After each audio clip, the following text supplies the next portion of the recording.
তুমি কি জানো আমাদের কলিজার নবী সাল্লাল্লাহু আলাইহি সাল্লামের জীবন কতটা কষ্টের ছিল? তিনি শিশু অবস্থায় তার মা বাবাকে হারিয়েছিলেন। মানুষ তাকে এতিম বলে গালি দিত, তার পবিত্র গালে থাপ্পড় মারত।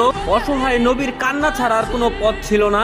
নবুয়ত পাওয়ার পর তার আপনজনরাই হয়ে ওঠে তার চিরশত্রু। তাকে পদে পদে হত্যার চেষ্টা করা হয়। মানুষ তার শরীরে ময়লা আবর্জনা ছুঁড়ে মারত, তার রাস্তায় কাটা বিছিয়ে রাখতো। মানুষ তার শরীরে পাথর মারত।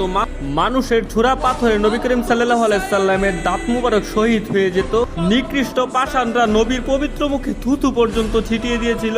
নবী করিম সাল্লাল্লাহু আলাইহি সাল্লামের কষ্টের দহন আরো বাড়লো যখন তার শিশুকালে কলিজার 3 পুত্র সন্তান ইন্তেকাল করেছিল। আবার কলিজার নবীর ঘরে চুলাও জ্বলতো না। ঈদের দিনও তিনি না খেয়ে ঈদগাহে যেতেন। ইসলামের জন্য আমার নবী 3 বছর গাছের পাতা খেয়ে বেঁচেছিলেন। এত কষ্টের মাঝে থেকেও আমাদের কলিজার নবী আমাদের জন্যই শুধু কেঁদেছেন। আমার এই অসহায় নবীকে যদি ভালোবাসো তাহলে কমেন্টে লেখো আই লাভ মুহাম্মদ এবং